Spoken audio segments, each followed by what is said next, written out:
Olá, estudantes da segunda série do ensino médio, do novo ensino médio, né? Eu sou o professor Mauro Farias e hoje a nossa aula de Laboratório de Produção Jornalística, que faz parte do aprofundamento hashtag Se Liga na Mídia. Hoje é a segunda aula da etapa de desenvolvimento, né? Então nessa etapa, o que vai acontecer? A gente vai já adentrar mesmo, de fato, a questão de explorar os editoriais, descobrir como é que funciona toda essa questão de linha editorial, como é que isso é feito na prática. E aí a gente propõe aí falar sobre 3 tipos de mídia, né? Como aqui a dinâmica é um pouco diferente do que o professor vai conseguir fazer com vocês na sala de aula, a proposta é que a gente vai tratar em cada uma das aulas de desenvolvimento que faltam, né? Essa e mais 2, sobre cada tipo de mídia. Então, uma mídia do campo alternativo, aliás, do campo hegemônico, né, que é a mídia tradicional, a mídia do campo alternativo e, por fim, a mídia do campo comunitário. O que a gente vai fazer? A gente vai tentar entender aqui como é que funciona a seleção de notícias, as abordagens, como é que isso é visto na prática. Na aula anterior, eu trouxe aqui o professor Mauro Marcel, meu xará, e a gente falou sobre o quê? A gente falou sobre como isso funciona de forma genérica. E aí eu criei até alguns jornais, algumas ferramentas aí que a gente conseguiu montar no computador para mostrar mais ou menos como é que funciona assim, o esquema, né, ali a configuração da capa do jornal. E aí a gente discutiu sobre isso, como as notícias são alocadas, né, o que é primeiro, o que é principal, o que é prioritário e o que tem um destaque menor, né, e em cada um desses tipos de mídia. Hoje a nossa aula vai ser focada na mídia hegemônica, na mídia tradicional. Então, tá comigo aqui também o André, né, intérprete de Libras aqui com a gente, vai falar com vocês. E olha só, gente, eu trouxe aqui um jornal, tá? Aí eu expliquei para vocês na aula passada que a gente tem toda uma limitação de direitos e tal. Seria ótimo a gente trazer o jornal das mídias tradicionais aqui, passar na banca, pegar todos os jornais e trazer e discutir, porque aí teria mais contato aí com a realidade que vocês veem. Mas aqui a gente tem todo uma questão de divulgação, a gente tem um alcance aí que tem as limitações por motivo de direitos autorais. Então eu tive que trazer um jornal, e aí desculpem, tá? Que o jornal está com uma tarja, tá? Com o nome, a gente teve que cobrir, mas é mais para vocês focarem aí, por exemplo, de como está alocado aí a questão das notícias, né? Então veja que logo no início, eu vou tirar o dedinho daqui que ele tá atrapalhando, ó. Ritmo de ajuste da Selic pode diminuir Discopom, né? E aí, aqui embaixo, também um outro destaque, um quadro bem grande falando da questão esportiva. Lá, tá vendo o caderno de esportes, Endurance Kart, Alberto Otazu domina e vence Interclubes de Maverick Team, né? E olha só, quando eu trago essa amostra aqui para vocês sentirem como é que funciona a questão de seleção de notícias, é para vocês verem que existe um projeto, existe uma tendência. Professor, mas aí de repente era a notícia mais importante do dia. Aqui a gente não quer fazer juízo de valor, a gente está dizendo que existe um projeto dentro de cada veículo. E esse projeto ele é discutido, né? Então toda vez que um veículo vai publicar um jornal, e aí eu estou falando de jornal escrito aqui, o impresso, mas normalmente também a discussão é a mesma quando se faz o jornal veiculado na televisão, no rádio ou em blogs na internet. Então senta-se, né, na redação para todos as personagens ali que fazem parte dessa discussão, né, editores, os repórteres, né, todos eles produtores, todos sentam para discutir qual vai ser a pauta do dia e o que é mais importante estar em destaque, o que vai se discutir mais, o que a gente vai dar um destaque menor, por qual motivo se dá esse destaque. Então tudo isso aí está ligado ao trabalho da mídia hegemônica, que é a mídia tradicional, tá? Vamos pôr na tela em nome da aula então para começar? Olha só, Laboratório de Produção Jornalística, que é o meu componente, atividade 1, desenvolvimento 2. Por que desenvolvimento 2? Porque é a segunda aula das 4 aulas que vai ter no desenvolvimento. Faz parte do aprofundamento hashtag Se Liga na Mídia. unidade curricular que vai cobrir todo esse semestre, está na mídia, está no mundo, do componente curricular, como eu disse, laboratório de produção jornalística. Muito bem, gente. As habilidades, só para vocês saberem, as habilidades que a gente está trabalhando aí. Aí vocês vão conseguir fazer aí o link, né, entre o que eu estou falando, o que eu estou propondo com o que a habilidade pede. Analisar visões de mundo, conflitos de interesse, preconceitos e ideologias presentes nos discursos veiculados nas diferentes mídias, ampliando possibilidades de explicação, interpretação e intervenção crítica da realidade ou na realidade. Né? Analisar interesses, relações de poder e perspectivas de mundo nas diversas práticas de linguagem, seja artística, corporal ou verbal, compreendendo criticamente o modo como circula, constituem-se e reproduzem significação e ideologias. Tá? Essas são as habilidades da formação geral básica, que é o FGB. Você vê que ela se repete aí no outro código de habilidade, o texto é idêntico ao anterior, né? E temos também o eixo estruturante, que é aquilo que vai guiar a integração dentro do novo ensino médio, tá? Então, essa habilidade vai falar que a gente vai utilizar informações, conhecimentos e ideias resultantes de investigações científicas, que é o eixo estruturante, ou seja, o estudante tem que correr atrás, ele tem que fuçar, ele tem que vasculhar para poder descobrir as informações que são importantes para a atividade dele. E o objetivo da aula? Quais são os objetivos da aula? Retomar a atividade da última aula, que é o que eu discuti com o professor Mauro, sobre a gente pesquisar veículos da grande mídia, da mídia alternativa e da mídia comunitária. Analisar um veículo de comunicação da mídia tradicional, e é o que a gente vai fazer aqui hoje. Realizar leitura de um trecho de texto para debate durante a aula.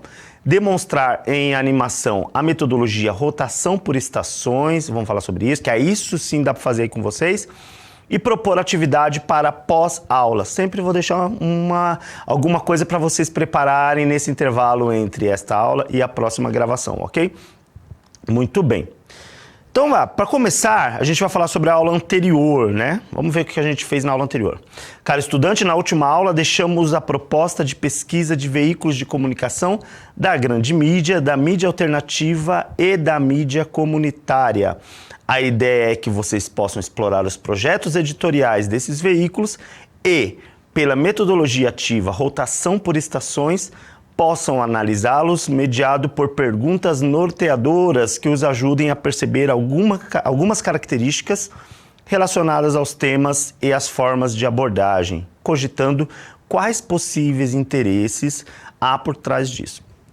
Então, a proposta foi essa, que vocês vasculhassem aí, mexessem na internet, procurassem nos meios físicos também veículos de comunicação da mídia hegemônica, da mídia tradicional, né, da grande mídia que a gente fala.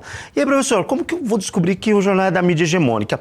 O jornal da mídia hegemônica, a própria palavra hegemonia, ela está ligada àquele que se sobressai, àquele que tem maior destaque, àquele que acumula informação ao redor dele. Então, nós temos, por exemplo, na TV, alguns canais que são hegemônicos, aqueles que quando você fala de jornal, você assiste sempre naquele ou naqueles canais, 2 ou 3, né? No máximo 3 ou 4 canais aí que você vai ter, que as pessoas sempre vão indicar quando falarem de que assistiu a um jornal. E na banca de jornal a mesma coisa, você tem os jornais que são tradicionais, que você vai lá, você já sabe até o nome, e você compra, e aí vai depender daquilo que você quer ler, né? Tem os jornais que são mais esportivos, tem o outro que é mais ligado é mais misto, né? Tem o outro que é mais ligado à política, então você vai descobrir qual que é o veículo que te importa, e vai procurar, mas existem aqueles que são bem conhecidos. É a esses que a gente está se referindo, tá? O jornal, na minha vila distribui um jornal que faz parte do bairro lá, Taipas, por exemplo, né, onde eu moro. Esse jornal a gente chama de jornal comunitário. Mas tem um jornal também que entrega no metrô, que entrega em outros lugares. A gente chama de mídia alternativa. Então, o foco aqui hoje é na mídia tradicional. Por isso que eu trouxe esse jornal aqui e mostrei para vocês só para dar um exemplo e a gente vai discutir sobre essa manchete também, tá bom? Então o que a gente vai fazer quando a gente explorar esses veículos?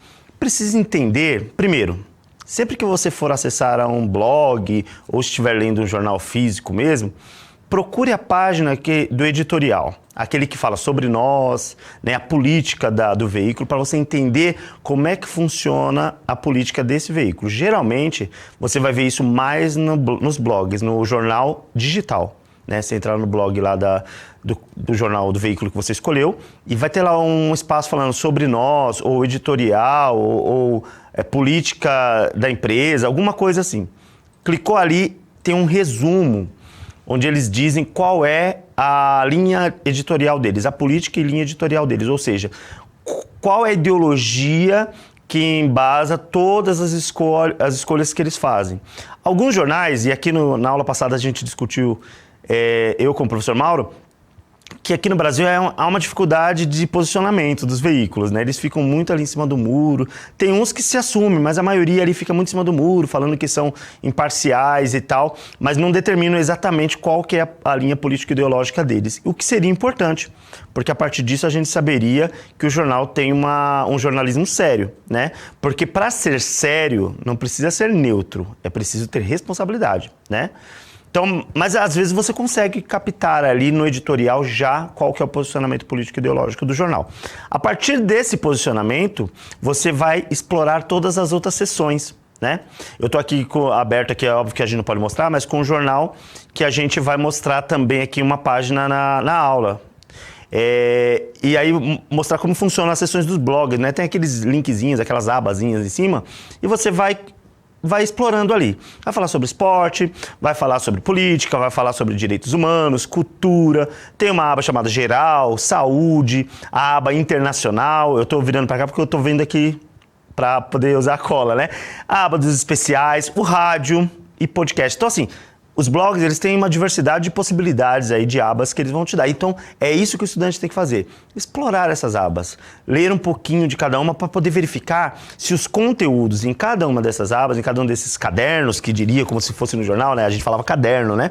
Se cada um desses coincidem, se combinam, se realmente os conteúdos, eles têm a mesma linha ali. Normalmente tem que ter, né? Aí, por exemplo, aí você fala assim, mas tem um jornal que o posicionamento dele político-ideológico eu já conheço, ele é assim, assim, assim. Mas, de vez em quando eu vejo umas matérias lá em que há uma crítica que vai contra o que o editorial propõe. Existe isso mesmo. E aí, geralmente, esses são os artigos de opinião. Tem alguns jornais que eles convidam pessoas para escrever os artigos de opinião. E os estudantes que estão assistindo agora entendem o que é um artigo de opinião. É aquele texto em que você declara a sua opinião sobre um assunto e se posiciona, né? Então, às vezes, você convida alguém para falar sobre o assunto porque para dar essa ideia de liberdade mesmo, de imparcialidade, né? Então, ele vai falar alguma coisa que, de repente, o próprio editorial do jornal não concorda. Mas, geralmente, você vai ler ali em algum canto escrito: o conteúdo dessa matéria não corresponde necessariamente com o que pensa o jornal tal. Exatamente para eles se mostrarem que ele não tem responsabilidade sobre o que está falando ali. Ali é uma fala independente, é uma fala de quem escreveu. Pode acontecer isso também, tá?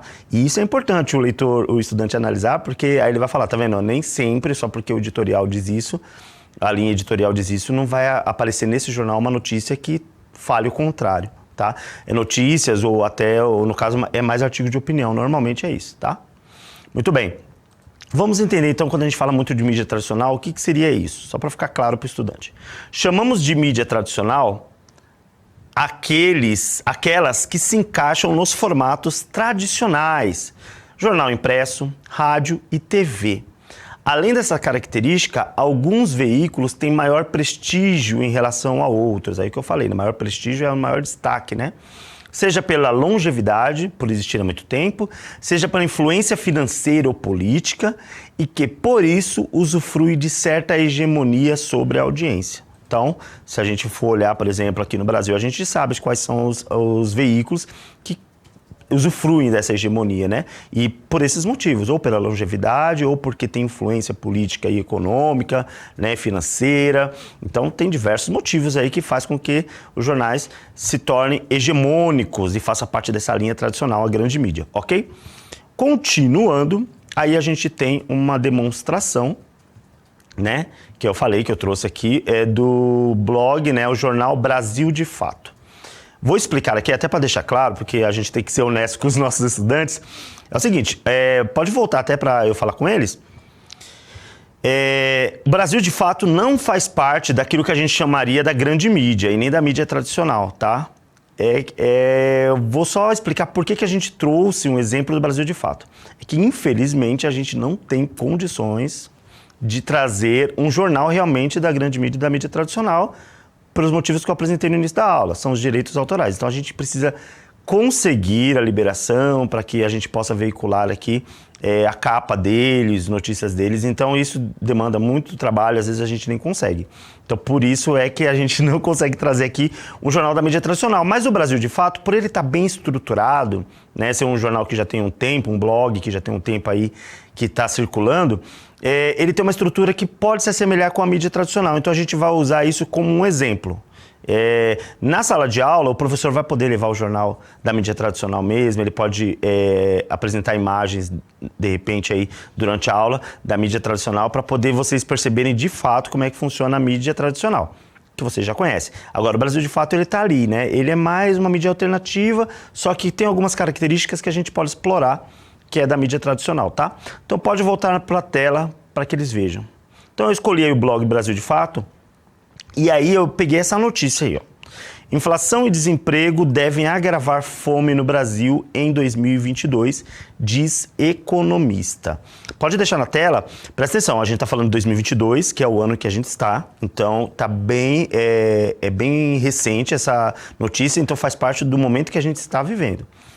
Está falando de inflação e está falando de desemprego. Inflação, para os estudantes que não sabem, é aquela variação econômica em que o poder de compra diminui em relação ao preço das coisas, né? O poder do dinheiro, né? O salário das pessoas, o ganho, o dinheiro que você tem, ele diminui o poder dele em relação ao valor das coisas. Ou seja, você não consegue mais, aumenta a porcentagem de custo de vida em relação ao seu salário. É mais ou menos isso, tá? Então, quando eu falo que uma coisa está inflacionada é porque está custando muito mais do que deveria custar e isso onera mais o seu salário. Então, quer dizer, o poder de compra fica menor. Não sou economista, não é minha área, estou falando aqui no conhecimento geral, tá? Então, pode voltar para eles, ó. Inflação, pode voltar. Inflação e desemprego. O desemprego, aí todo mundo já sabe, é a falta de emprego, que tudo está amarrado, né? Quando tem problema econômico, também começa a gerar desemprego. Muito bem. Devem agravar a fome no Brasil em 2022, diz economista. Bom, a gente está falando de um tema central aí, né? E o tema central dessa notícia é a fome, tá? A fome é o tema central. Ou seja, temos um problema que vai afetar os brasileiros. E aí, o jornal, ele traz duas possíveis causas, né? Segundo um economista. Perceba que o jornal já traz também uma voz de autoridade, né? Ele fala que é um economista, não é opinião do jornal, é uma notícia. Então ele traz ali uma reportagem, né? Baseada na fala de um economista e diz que a fome, que é o problema que a gente quer tratar, tem duas possíveis causas, né? Nesse momento em 2022, inflação e desemprego. O motivo da inflação e que acarreta o desemprego é outra situação que tem que ser discutida em um outro momento. Nesse momento, o foco é na fome. E a foto, agora eu quero que vocês prestem atenção na foto, pode mandar para eles. A foto, essa é bem conhecida, né? Quer dizer, é um fogão ali de uma casa aparentemente simples, então ele pegou a casa da média da população brasileira, né? As pessoas que trabalham, que vivem ali do salário, e o fogão com a panela, e aí a gente vê dentro da panela ali a cenoura, né? As comidas que estão ali mostrando uma escassez, né? Não tá, porque geralmente se quisesse mostrar abundância, colocaria bastante panela, alguns pratos, tal, ali mostrando toda a diversidade. Ele está mostrando uma escassez.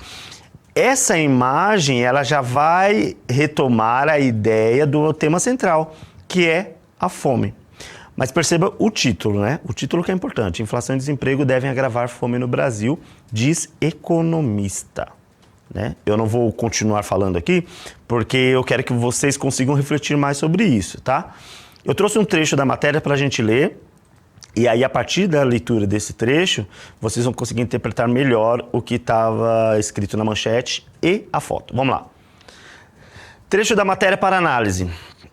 O coordenador da Rede Brasileira de Pesquisa em Soberania e Segurança Alimentar, Rede Pensan, e economista formado pela Universidade Federal do Paraná, o pesquisador Nilson Maciel de Paula é pessimista em relação à situação da fome e da insegurança alimentar no Brasil em 2022. O cenário é complicado porque a cada dia a gente vai tendo notícias não muito animadoras. Nada indica que o quadro que veio à tona em 2021 vá melhorar, disse em entrevista à agência pública. 2 fatores são cruciais para a afirmação do economista: a inflação e o desemprego, que, segundo a maior parte dos prognósticos econômicos, devem permanecer em situação preocupante nesse ano. Há uma tendência de alta no preço dos alimentos que se observa há pelo menos 3 anos. Dados da Fundação Instituto da Pesquisa Econômica, a FIPE, apontam que entre 2018 e 2021, os alimentos ficaram em média 43% mais caros para o consumidor final. A pandemia agravou esse cenário. O mesmo ocorreu em relação ao desemprego. Segundo a Organização Internacional do Trabalho, o Brasil só deve retornar ao nível pré-pandemia em 2024. A Rede Pensan foi responsável pelo Inquérito Nacional sobre Insegurança Alimentar no contexto da pandemia da Covid-19 no Brasil. Uma pesquisa de alcance nacional que analisou o impacto da pandemia no aspecto da segurança alimentar da população brasileira e foi publicada no ano passado. A partir de uma amostra de 2.180 domicílios, a pesquisa concluiu que 116 milhões de pessoas, mais da metade dos lares brasileiros, estavam em situação de insegurança alimentar e 19 milhões passavam fome. De Paula alerta para a inflação de alimentos observada no Brasil e a combinação de pouca atividade econômica com o cenário de aumento de preços que classifica como uma combinação explosiva. Aí tá aí a dica para acessar a matéria completa, eu deixei o link, que aí você vai ler a matéria completa. A gente não tem condições de passar a matéria completa aqui, mas eu trouxe trechos que são importantes para interpretar o que ele estava dizendo ali. Ou seja, 50% dos lares brasileiros já sofre com algum tipo de insegurança alimentar. E 19 milhões de pessoas passam fome. Esse era o foco que estava mostrando aí. Mas perceba, aí pode voltar, perceba que o foco mesmo no início da matéria é falar sobre dados estatísticos, é falar sobre a questão de como o economista vê, as pesquisas mostram, até no início ele quer mostrar os títulos, né, que fazem com que aquele pesquisador ou aquela pessoa que está falando economista, ele tenha autoridade para falar sobre, né? E depois ele começa a falar sobre as estatísticas. Só no final é que ele começa a apontar, mas sempre em questões de números. Olha só como que isso é interessante. Quando você vai ver uma matéria e a pessoa começa a falar assim, por exemplo, 50% dos brasileiros sofrem algum tipo de insegurança alimentar, ela gera um impacto. Se a pessoa parar para pensar, fala, nossa, são 116 milhões, né, de pessoas aí que têm algum problema alimentar durante o dia, que tem algum problema. Mas não gera o mesmo impacto se a gente, por exemplo, apresentasse casos de pessoas que estão passando por essa insegurança alimentar, mostrando como que decorre o dia dele, né? Que não toma café, que vai trabalhar sem tomar café, ou que não almoça. Perceba, se você fala de uma forma mais como estatística, é ruim, mas ao mesmo tempo soa mais frio do que quando você aborda de forma direta. Então, é essa tendência que eu queria que vocês pegassem, por exemplo, que a grande mídia traz, né? Ela não deixa de noticiar. É a forma como é abordado sempre de forma estatística, ligado a questões econômicas, né? Como se a gente estivesse mais preocupado com a questão econômica do que a questão da fome, e sempre com dados ligados à política também. Então, essa é a abordagem principal. E quando ele fala, por exemplo, ele usa muitos nomes, e aí quando a gente está falando de economia, ele usa muitos nomes que para a massa, para a média brasileira, são até desconhecidos. Por exemplo, quando ele fala de inflação, né, como eu acabei de explicar para vocês aqui, prognósticos econômicos, aí a pessoa que está assistindo, para ela, já quando começa a ouvir isso, já se afasta. É uma coisa que afasta mais o leitor da média do brasileiro, e ele não entende muito. O que ele sabe é que aquilo é ruim, né? Então, por exemplo, é muito comum que em campanhas políticas os políticos usem esses dados e usem esses nomes para falar sobre problemas financeiros e usem nas suas campanhas, e as pessoas comprem essas ideias e saiam falando sem entender exatamente o que isso significa, né? Não entende que isso tem mais a ver com questão de mercado, com questão de ações, com questões financeiras que está bem distante da realidade dele. Ele não entende por quê? Porque os nomes são colocados como uma coisa corriqueira, como se aquilo fizesse parte do dia a dia dele, e não faz, né? Então, a forma de abordagem da grande mídia é diferente de uma abordagem de uma mídia que, por exemplo, a comunitária, né? Que a gente vai ver nas próximas aulas. Na sala de aula, a proposta é que o professor tenha mais dinâmica, né, com os estudantes, obviamente porque ele está com vocês, né? Então vocês estão ali do lado, então é possível fazer algumas dinâmicas, fazer com que vocês conversem, com que vocês troquem conhecimento, com que vocês discutam, né? Que é diferente daqui. Aqui a gente não consegue colocar, por exemplo, mais de 3 pessoas no estúdio. 3 pessoas é o limite, né? Mais de 3 a gente não consegue pelo espaço e pelas questões do protocolo. Por exemplo, se eu conseguisse encher aqui de alunos, de estudantes, a gente poderia fazer uma simulação. Não conseguimos. Então, eu vou apresentar para vocês o que o professor pode trabalhar com vocês na sala de aula, tá? Que é a metodologia ativa. E aí, para quem não entende o que é metodologia ativa, é um processo, uma nomenclatura que se criou para mostrar que o estudante tem que ser mais ativo na questão do seu conhecimento e não ficar só passivo ali ouvindo e sendo, por exemplo, adquirindo conhecimento de forma passiva, ou seja, só copiando e ouvindo. Não, ele tem que participar, ele tem que agir mesmo, ele tem que entender que o professor é mais um mediador do que o dono da verdade. Então vamos pôr aí na tela para eles. Eu fiz uma animação para vocês entenderem, ó. Essa metodologia ativa é a rotação por estações. Qual é a proposta? A proposta é que cada um desses retângulos aí, dividido em vários retângulozinhos também, seriam estações. Aí a gente pode falar que seriam mesas aí na escola que estariam juntas, né, formando uma estação. Em cada uma dessa estação fica um orador e um redator. São 2 estudantes. Um orador e um redator. Eles ficam fixos na estação. O orador faz o quê? Ele vai estar munido ali de algumas perguntas norteadoras que ele mesmo vai criar, o grupo vai criar. Ou com a ajuda do professor vai criar ali algumas perguntas norteadoras que vai ajudá-lo a explorar aquele veículo que tiver na mão dele. Pode ser um jornal, pode ser um site que ele tiver no computador, pode ser o que eles escolherem, tá? Um veículo de comunicação. E o redator vai ser o cara que vai ficar escrevendo o que se discute, as respostas, os debates, os pontos que são analisados, ele vai ficar discutindo. Então eles ficam fixos. As bolinhas, que no caso a primeira é vermelha, depois tem a azul escura, tem a branca, tem a rosinha, depois tem a azul clara.